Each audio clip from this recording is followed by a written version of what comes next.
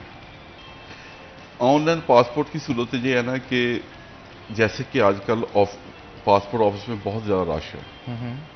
جہاں ہمارے پاس فیصل آباد میں ریجنل پاسپورٹ آفس میں 300-400 افراد کی گنجائش ہے، تو جہاں ڈیلی 900,000 لوگ آ رہے ہیں. زیادہ تر اسٹوڈنٹس آ رہے ہیں، اسکل پرسن آ رہے ہیں، انجینئرز آ رہے ہیں، ڈاکٹر آ رہے ہیں، بزنس مین آ رہے ہیں. ہم نے آن لائن گھر بیٹھے اپنا پاسپورٹ اپلائی کر سکتے ہیں. اسٹوڈنٹ تو اپلائی کر سکتی ہیں، ڈاکٹر اپلائی کر سکتے ہیں، انجینئر اپلائی کر سکتے ہیں. جو پڑھے لکھے لوگ وہ تو اپلائی کر سکتے ہیں نا، ان کو تو کوئی پرابلم نہیں ہے نا. وہ گھر بیٹھے اپلائی کریں تاکہ آفس کا رش کم ہو. ٹھیک ہے، آن لائن اپلائی ہو سکتا ہے. طریقہ کار کیا ہے اس کا؟ آن لائن اپلائی جیسے آپ ہمارے امیگریشن پاسپورٹ کی ویب سائٹ پر جائیں، آپ کو آن لائن اپلیکیشن ملے گی، وہ آپ فل کریں، اس کا پرنٹ نکالیں، آپ اپنے تھمب امپریشن لگائیں، پھر اس کو ڈاؤن لوڈ کر دیں بس. یعنی یہ ساری چیزیں آن لائن آپ کو ساتھ ساتھ بتائی جا رہی ہوتی ہیں جس بھی سائٹ پہ جا کے آپ نے اپلائی بالکل. کرنا ہے. اور آپ نے وہاں ڈیسائیڈ کرنا ہوتا ہے نیئرسٹ کون سا آپ نے اپنا آفس پاسپورٹ آفس جو نیئرسٹ ہے نا وہ آپ نے سلیکٹ کرنا ہوتا ہے. وہاں آ کے اپنا پاسپورٹ آپ نے کلیکٹ کرنا. اچھا آصف صاحب تھوڑے سے یہ بھی بتا دیں اس کی سائٹ کون سی ہے، ویب سائٹ کون سی ہے، کہاں پہ جانا ہے، کیا رائٹ اپ کرنا ہے، تاکہ عام فہم کا پیغام جو ہے وہ لوگوں تک پہنچ جائے کہ آپ پاسپورٹ آفس کی یہ والی ویب سائٹ کھولیں اور یہاں پہ جا کے اس طرح سے. آپ کوئی اسپیشل اس کی ویب سائٹ نہیں ہے، آپ امیگریشن پاسپورٹ پاکستان کی ویب سائٹ پر جائیں. ٹھیک ہے، ٹھیک ہے، وہاں آپ کو ہر چیز مل جائے گی. ٹھیک ہے. تو آپ ناظرین وہاں پہ جا کے جو ہے وہ اپلائی پاسپورٹ کے لیے کر سکتے ہیں. تو یہ ایک بڑی ہی زبردست سہولت ہے. اور جیسے صدیق صاحب نے، آصف صاحب نے بالکل ٹھیک کہا کہ بہت سارے لوگ ہوتے ہیں کہ پڑھے لکھے انجینئر ڈاکٹرز ہیں، وہ تو اس چیز کو رن کرنا سمجھتے ہیں، ان کو پتہ ہے کہ کس طرح سے لیپ ٹاپ پہ کمپیوٹر پہ کام کیا جا سکتا ہے. تو وقت کو بچائیں، رش کو کم کریں، آن لائن جا کے گھر پہ بھی اپلائی کر سکتے ہیں. آن لائن فیس جمع ہوتی ہے، آن لائن فیس بھی آن لائن ہی جمع، یعنی بینک سے ٹرانزیکشن کر دی جاتی ہے. آپ اپنے موبائل ایپ سے اکاؤنٹ بنے ہوئے ہوتے ہیں، آپ نیشنل بینک کے اکاؤنٹ میں فیس ٹرانسفر کر دیں سمپلی. کوئی مطلب اس میں کوئی ایشو کوئی نہیں. بالکل ٹھیک. تو جناب اس سے آنے کی ضرورت ہی نہیں ہے. پاسپورٹ آفس میں جو ہے وہ رش کم ہو جاتا ہے. اچھا بچوں کا پاسپورٹ کیسے بنتا ہے اور کتنی ایج کا بچہ ہو اس کا پاسپورٹ ضروری ہوتا ہے؟ اور اس کے ساتھ ساتھ یہ بھی آپ نے بتانا ہے کہ ان میں بھی ارجنٹ اور لیٹ والا سین ہوتا ہے اور کتنی دیر کی ریکوائرمنٹ، ان کا بھی 5 سال 10 سال کی طرح ہی بنتا ہے. جی میں بتاتا ہوں. جی بڑا اچھا کویشچن آپ کا. ایک منٹ ایک دن کے بچے سے لے کے 15 سال کی عمر تک کے بچے کا پاسپورٹ 5 سال کا بنتا ہے. ٹھیک. 15 سال سے اوپر کے بچے کا پاسپورٹ 10 سال کا بن سکتا ہے. ٹھیک ہے. 18 سال سے کم عمر بچے کے پاسپورٹ کے لیے ماں اور باپ دونوں کا پاسپورٹ آفس آنا ضروری ہے، کمپلسری ہے یہ تو، کیونکہ ان کو ایگری ہونا ضروری ہے دونوں کا. ٹھیک ہے. اگر ماں اور باپ دونوں میں علیحدگی ہے تو پھر جس کے پاس بچہ ہے اس کا گارڈین ہونا ضروری ہے، اور گارڈین میں یہ چیز مینشن ہونی چاہیے کہ وہ بچے کا پاسپورٹ بنانے کے لیے اور اس کو باہر نہیں جانا چاہیے. بچے کو جب پاسپورٹ بنانے کے لیے پاسپورٹ آفس آئیں تو اس کا بے فارم ہونا چاہیے. ماں اور باپ کا اوریجنل آئی ڈی کارڈ ہونا چاہیے. ٹھیک ہے. اگر بچے کا اسمارٹ کارڈ بنا ہے تو پھر اس کا ایف آر سی ہونا چاہیے. وہ تمام ڈاکومنٹ ہونے چاہیے جس سے والد اور والدہ دونوں کی پہچان ہو سکے. یہ بچوں کے لیے یہ ڈاکومنٹ بڑے ضروری ہیں. اکثر کار ہوتا ہے کہ بچوں کے ڈاکومنٹ مسنگ ہوتی ہے اور پھر وہ گلا کرتے ہیں جی کہ ہم پاسپورٹ آفس آئے ہیں جی ہمیں ساتھ میں ذلیل کیا گئی جی بچوں کے پاسپورٹ نہیں بنے. اس لیے بچوں کے پاسپورٹ کے لیے یہ چیزیں ضروری ہیں. اچھا آصف صاحب سم ٹائم ایسے ہوتا ہے نا کہ بچے بڑی تیزی کے ساتھ اپنی شکل اس دور میں تبدیل کر رہے ہوتے ہیں. 6 ماہ کے اندر ہی ان کی ہائٹ، ان کی شکل، امپریشنز بہت چینج ہو جاتے ہیں.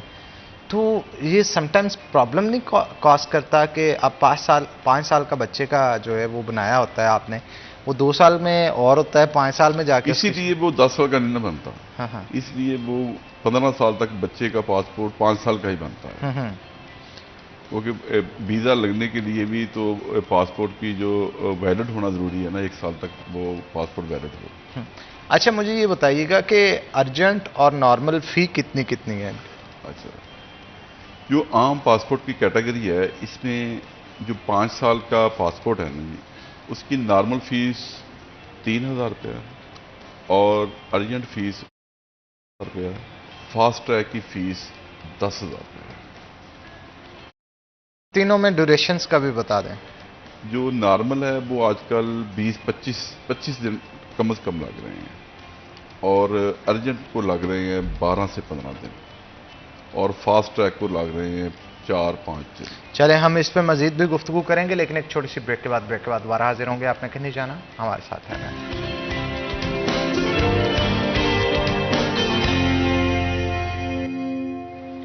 ویلکم بیک ناظرین، بریک کے بعد خوش آمدید۔ آصف صاحب ہمارے ساتھ موجود ہیں، مزید گفتگو ان کے ساتھ کرتے ہیں۔ تو آصف صاحب، بہت سارے فیک ایجنٹس بھی تو ہوتے ہیں نا، مطلب پاسپورٹ کا جھانسا دے کے آپ سے فیسیں زیادہ بٹور لینا، ڈاکومنٹس کے لالے ڈالی رکھنا، خاص طور پہ ان کے چنگل میں وہ لوگ آتے ہیں جن کو زیادہ انفارمیشن نہیں ہوتی۔ جی بالکل، آپ کی بات ٹھیک ہے جی۔ ویسے اس وقت کی باتیں ہیں جب یہ مینول پاسپورٹ بنا کرتے تھے، تب آپ نے دیکھا ہوگا کہ ہر آفس کے باہر نا ایک ٹاؤٹ مافیا ہوتا تھا۔ پاسپورٹ آفس کے باہر، شناختی کارڈ آفس کے باہر، ایکسائز آفس کے باہر گاڑیوں کو نمبر لگانے کے لیے، کچہریوں میں، ہر جگہ ٹاؤٹ مافیا ہوتا تھا۔ ایسے پاسپورٹ آفس کے باہر ہوتا تھا۔ اب جب سے جدت آئی ہے، ہر چیز آن لائن ہو گئی ہے، کمپیوٹرائز ہو گئی ہے، تو میرے خیال میں اس مافیا کی اب گنجائش نہیں رہی۔ اب وہی لوگ جو بالکل سیدھے سادے بھولے بالے ہیں وہ ان کی بات میں آ جاتے ہیں، ادروائز ڈاکومنٹ میں اور کسی چیز میں ان کی گنجائش نہیں ہے۔ یہ کسی کو نہ کوئی چیز دے سکتے ہیں نہ دلا سکتے ہیں، ہر چیز جو ہے وہ کمپیوٹرائز ہے۔ پاسپورٹ میں آپ کسی کو کوئی فیور نہیں دے سکتے، ٹوکن سے لے کے فارم جمع ہونے تک پورے کا پورا سسٹم آٹو ہے۔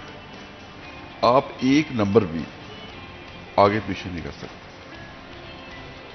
وہ میرا اپنا ہی کیوں نہ ہو، میں ایک نمبر بھی ان کا پہلے نہیں کر سکتا۔ تو یہ ٹاؤٹ یہ ایجنٹ کسی کو کیا ادھر سہولت دے سکتی ہے؟ لیکن 2 نمبری جو ہے کہیں نہ کہیں کرمنل ایکٹیویٹی دیکھنے کو ملی جاتی ہے۔ جیسے پاسپورٹ تو اوریجنل ہوتا ہے، لیکن اس کے اوپر پکچر کسی اور کی ہو، ٹریولنگ کے لیے FIA کی طرف سے یا دیگر سیکیورٹی ایجنسیز کی طرف سے پکڑے تو جاتے ہیں۔ مافیا تو ہے، وہ جیسے جعلی ویزے لگاتے ہیں، جعلی ویزوں کے مختلف ملکوں کے سٹیکر جعلی بنا لیتے ہیں، ایسے پاسپورٹ بھی جعلی بنا لیتے ہیں۔ وہ ٹاؤٹ مافیا تو ہے۔ کیسے پہچان سکتے ہیں کہ پاسپورٹ؟ ہم تو کوشش کرتے ہیں۔ آج صبح ہم نے ریڈ کروایا ان کے اوپر، اچھا پکڑوائے ہیں، FIR دی ہے۔ کہاں سے پکڑے، کیا طریقہ کار تھا، کیا بات کر رہے تھے؟ اچھا آفس کے باہر جو لوگوں کو لوٹ رہے تھے، ہمیں اطلاع ملی، ہم نے فوراً پولیس کو بلایا، ریڈ کروایا، 4-5 لوگ پکڑے گئے اور ان پہ FIR کروائی۔ طریقہ واردات کیا ہوتا ہے ان کا، ذرا بتائیے۔ طریقہ واردات یہ ہوتی ہے کہ کوئی بندہ آیا ہے، کوئی فیملی آئی ہے، دیکھا ہے انہوں نے کہا جی کہ آئیں ہم سے بات کریں، ہم آپ کو پاسپورٹ بنا کے دیتے ہیں، ہم آپ کے ڈاکومنٹ ٹھیک کرواتے ہیں، آپ کو اتنے پیسے لیں گے آپ سے، بس یہ کام ہوتا ہے ان کا، جلدی بنوانے کا لالچ جو ہے، لالچ دے دیا، اور اس لالچ میں بہت ساری فیملیز آ کے جو ہیں ان کو فائلز پکڑا دیتے ہیں۔ میں یہاں پہ لازمی طور پہ ان تمام ناظرین کو میں بتانا چاہوں گا جو کہ اس وقت ہمارا شو جو ہے وہ دیکھ رہے ہیں، کبھی بھی پاسپورٹ کے آفس کے باہر کھڑے کسی بھی بندے کو آپ نے اپنی لیگل انفارمیشن جو ہے وہ نہیں دینی، اور کوشش کیا کریں کہ آفس کے اندر جائیں، جو آتھرائزڈ ڈیسک کے اوپر آتھرائزڈ پرسن بیٹھا ہے اس کے ساتھ جا کے اپنے ڈاکومنٹس جو ہیں وہ شیئر کریں، اور یہی نہیں بلکہ اس کے ساتھ ساتھ اپنے جو فیس جمع کروانی ہے وہ بھی جو طریقہ کار پاسپورٹ آفس کی طرف سے بتایا جاتا ہے اس پہ عمل درآمد کریں۔ اچھا مجھے سر یہ بتائیے گا، اگر رش زیادہ بڑھا ہے تو کیا اس کی کوئی سب برانچ فیصل آباد کے اندر یا کوئی؟ دیکھیں کچھ عرصہ پہلے فیصل آباد میں پورے ریجن میں ایک آفس ہوتا تھا پاسپورٹ کا، اب ہم نے ہر تحصیل کی سطح پر پاسپورٹ آفس دے دیا ہے۔